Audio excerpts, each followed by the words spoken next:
अस्सलाम वालेकुम मेरे दोस्तों, उम्मीद करता हूँ आप सब खैरियत से होंगे। मेरे दोस्तों, जैसा कि आपको मालूम है, मैंने करबला के रिलेटेड पार्ट 1 अपलोड किया था, जिसमें हमने वाक़या करबला का पस मंज़र देखा था कि यज़ीद लगीन किस तरह हुकूमत में आया, किस सिस्टम का बेनिफिशरी था। वो उसमें मैंने सब बातें डिटेल में बताई हुई हैं विद रेफरेंसेस। आज जो हमारा टॉपिक है मेन, वो ये है कि करबला क्या है, करबला किस तरह हुई।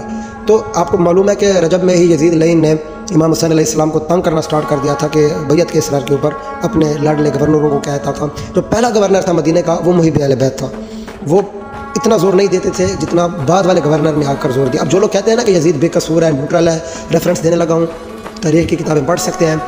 यज़ीद लगीन का पहला कारनामा ये था, यज़ीद ने मदीना शरीफ का गवर्नर चेंज किया और उसको हुक्म दिया कि हुसैन से बैत लो या हुसैन को नज़र बंद कर दो। तो इमाम हुसैन अलैहिस्सलाम पहले दिन से ही कलमा हक़ बुलंद कर रहे थे, क्योंकि लोगों ने तो पहले बैत कर ली थी, अक्सरियत ने बैत कर ली थी यज़ीद की डर कर तलवार की ज़ोर पर। मैं इसको डिस्कस कर चुका हूँ पार्ट 1 में। अच्छा, अब इमाम हुसैन अलैहिस्सलाम का एक ही मौक़िफ़ था कि मैं आपको पहले भी बता चुका हूँ कि उस वक्त डोमिनेंट पर्सनैलिटीज़ 3 से 4 थी। तो टॉप ऑफ द लिस्ट इमाम हुसैन अलैहिस्सलाम थे, और यज़ीद लगीन ने सबसे पहले इमाम अली पाक पर जोर दिया। क्यों कि उसको पता था कि इमाम हुसैन अलैहिस्सलाम ने अगर बैत कर ली तो यज़ीद के पास सनद चली जाएगी। तब वो उम्मत को दिखा सकता है कि देखिए, मुझे आले रसूल ने तस्लीम कर लिया, अब किसी को कोई गुंजाइश नहीं रहनी चाहिए। लेकिन इमाम हुसैन अलैहिस्सलाम पहले दिन से, रजब के महीने से कलमा हक़ कहते रहे। 22 रजब को यज़ीद लगीन तख्त पर आया और 28 रजब को इमाम हुसैन अलैहिस्सलाम मदीना छोड़ रहे हैं। मतलब एक सिस्टम बनाया, यज़ीद को मिला था ना, तो यज़ीद ये सब करने पर जो है ना आमादा हुआ। 28 रजब को इमाम हुसैन अलैहिस्सलाम मक्के शरीफ तशरीफ़ ले जाते हैं, जहाँ पर हज़रत अब्दुल्लाह इब्न ज़ुबैर रज़ी अल्लाह तआला अन्हु की मतलब गवर्नरी थी। और उन्होंने भी, मैंने आपको पहले पार्ट 1 में बताया हुआ है, यज़ीद को तस्लीम नहीं किया हुआ था। अच्छा, अब हज का दौर आ गया, तो यज़ीद लगीन ने किराए के कातिल जिस तरह होते हैं ना, खुदकश जिस तरह लोग होते हैं, उस तरह हज के दौरान हाजियों के भेस में उसने किराए के कातिल भेज दिए इमाम हुसैन अलैहिस्सलाम को कत्ल करने के लिए।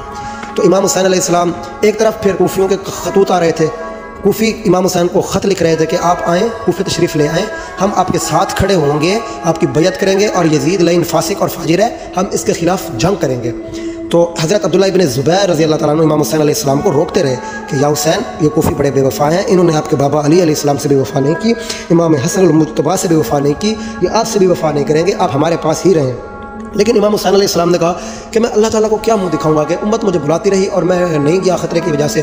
तो मशवरा हुआ, तो इमाम हुसैन अलैहिस्सलाम ने अपने चचाजाद भाई इमाम मुस्लिम बिन अकील अलैहिस्सलाम को रवाना किया सफ़ीर हुसैन के जानिब, मतलब सफ़ीर हुसैन बुलाकर। अब इमाम हज़रत मुस्लिम बिन अकील अलैहिस्सलाम जब कुफा पहुँचते हैं तो उनका बड़ा भरपूर इस्तकबाल होता है। पहले दिन सैकड़ों लोग आकर आपकी बैत करते हैं, आपके पीछे नमाज़ें पढ़ते हैं। 2 से 3 दिन ये सिलसिला चलता रहा। हज़रत मुस्लिम बिन अकील बड़े खुश हुए, उन्होंने ख़त लिख दिया इमाम हुसैन अलैहिस्सलाम को कि हालात बड़े अच्छे हैं, इस बार कूफी धोखा नहीं देंगे, आप रवाना हो जाएं। और आपको बता चुका हूँ हज के दौरान, अब जो लोग कहते हैं यज़ीद बेकसूर था, पहले उसने मदीना का गवर्नर चेंज किया, अब हज के दौरान उस लाइन ने जो है ना किराए के कातिल भेज दिया। तो इमाम हुसैन अलैहिस्सलाम ने कहा चलो कूफे वाले हमारे पास ऑप्शन मौजूद है, हम कूफा चलेंगे, उनसे बात करेंगे, कूफे चलकर कूफे वालों से बैत लेंगे, फिर जंग होगी, जंग करेंगे, बात होगी, जो कि अगला स्टेप बाद में। तो इमाम हुसैन अलैहिस्सलाम यहाँ से रवाना हो गए। तो अब फिर हर जगह पर चमचागिरी तो मौजूद होती है, तो कूफे में भी कुछ इस तरह के लोग थे, मुजरिस लोग थे, जिन्होंने यज़ीद को ख़त लिख दिया कि यज़ीद तुम तो सुकून से बैठे हो, हुसैन के सफ़ीर ने यहाँ पर लाखों लोगों से बैत ले लिया है, कूफा तुम्हारे हाथ से गया। तो यज़ीद बड़ा चालाक था, उसने अपना एक रातों रात अपना गवर्नर तब्दील करके कूफे का गवर्नर तब्दील कर दिया, एक नया गवर्नर भेज दिया। जो नया गवर्नर था वो बड़ा जालिम, फासिक और फाजिर था। उसने सबसे पहले भेस बदल कर, रात की तारीकी में इमाम हुसैन अलैहिस्सलाम का भेस बदल कर कूफा शहर में दाखिल हुआ। लोगों ने समझा ये इमाम हुसैन अलैहिस्सलाम आ रहे हैं, लोगों ने बड़ा इस्तकबाल किया। लेकिन जब उसकी असलियत सामने आई तो लोग डर गए, उसके खौफ की वजह से, क्योंकि वो जो जिस सूबे का गवर्नर था वहाँ पर वो जुल्म करता था, और जुल्म एक ऐसी चीज़ है जो छुपती नहीं है, वो सामने वाज़ेह हो जाती है। तो उसका बड़ा एक जुल्म की वजह से मशहूर था, तो लोग डर गए। तो अब कूफे वालों की बेवफ़ाई यहाँ से स्टार्ट होती है। उन्होंने इमाम मुस्लिम बिन अकील का साथ देना ऐसे ऐसे छोड़ दिया, उसने ब्लैकमेल शुरू की, मारा, जुल्म किया। लोग इमाम हुसैन अलैहिस्सलाम से मुनहरिफ होते गए, दिल हुसैन के साथ थे और तलवारें यज़ीद के साथ होने लगी। तो इमाम मुस्लिम बिन अकील को उन्होंने शहीद करवा दिया। अब इमाम हुसैन अलैहिस्सलाम आधे रास्ते तक पहुँच गए थे जब एक शायर फरदक था जो जा रहा था, उसने मुहिब अहल बैत था वो भी, उसने बताया था इमाम आप जा तो रहे हैं मगर वहाँ पर अब हालात तब्दील है, दिल आपके साथ है मगर तलवारें यज़ीद के साथ हैं, आपके भाई चचाजाद भाई को शहीद कर दिया गया। तो इमाम हुसैन अलैहिस्सलाम ने फरमाया जब भाई शहीद हो गया है तो हम भी अल्लाह की राह में शहीद हो जाएंगे, मगर अब हम पीछे नहीं जाएंगे, क्योंकि पहले भी हज़ूर सल्लल्लाहु अलैहि वसल्लम ने बशारतें तो कर दी थी। तो इमाम हुसैन अलैहिस्सलाम राह इश्क के सफ़र पर चलते रहे, हत्ता कि 3 मुहर्रम का दिन आ गया और यज़ीद लगीन का गवर्नर आकर آپ کو روکتا ہے۔ 3 محرم کو آپ کو دریائے فرات کے قریب روکا جاتا ہے۔ ایک دشت تھا، ایک عجیب دہشت تھی اس دشت کی، جس کو دشت نینوا کربلا معلیٰ کہا جاتا تھا۔ سرخ مٹی تھی اس ریت کی، جس کو دیکھ کر بھی خوف ہوتا تھا۔ امام حسین علیہ السلام نے اس مٹی کی ٹیلوں کو دیکھ کر کہا یہی ہماری منزل ہے، اسی کربلا کو ہم نے معلیٰ بنانا ہے۔ 3 محرم کو خیمے نصب ہوئے۔ حضرت حر جب پہلے تو وہ یزید کی فوج کے کمانڈر تھے، انہوں نے آپ کا رستہ روکا۔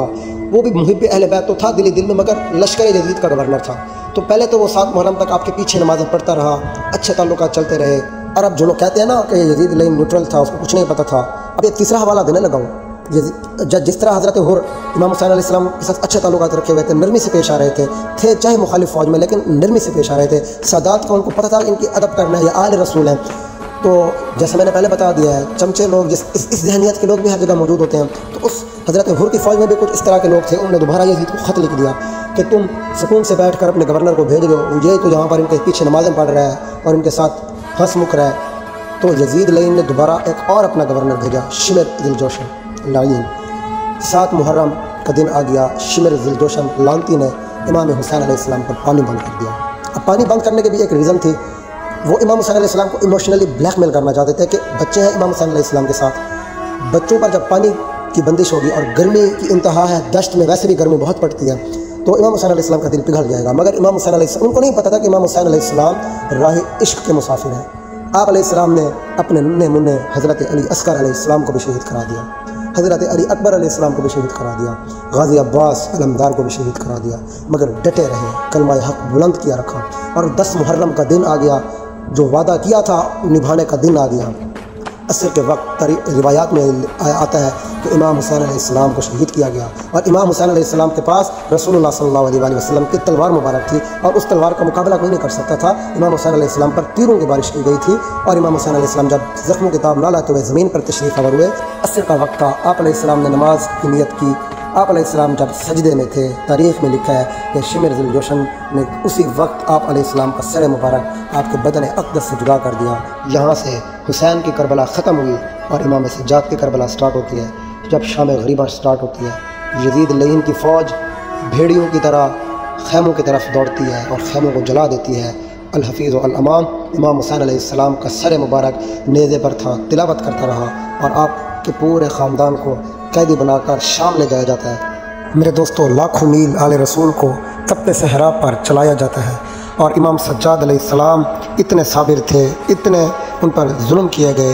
آپ اندازہ لگائیں، آپ صحرا پر بیڑیوں میں جکڑے ہوئے بیماری کی حالت میں تپتے صحرا پر چل رہے تھے، اور سامنے آپ کے بابا، آپ کے امام، آپ کی جان کا سر مبارک نیزے پر تھا۔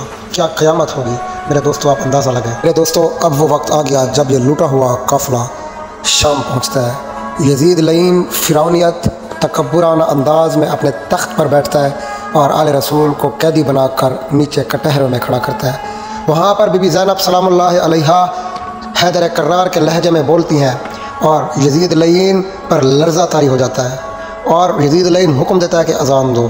جب اذان میں محمد الرسول اللہ پر مؤذن کہتا ہے اشہد ان محمد الرسول اللہ، تو امام سجاد مؤذن کو کہتے ہیں رک جا، آج میری فتح کا دن ہے، دیکھ اذان میں یزید اگر تیرے دادا یا نانے کا نام ہے تو جیت گیا، اگر میرے نانے کا نام ہے تو آج میں جیت گیا۔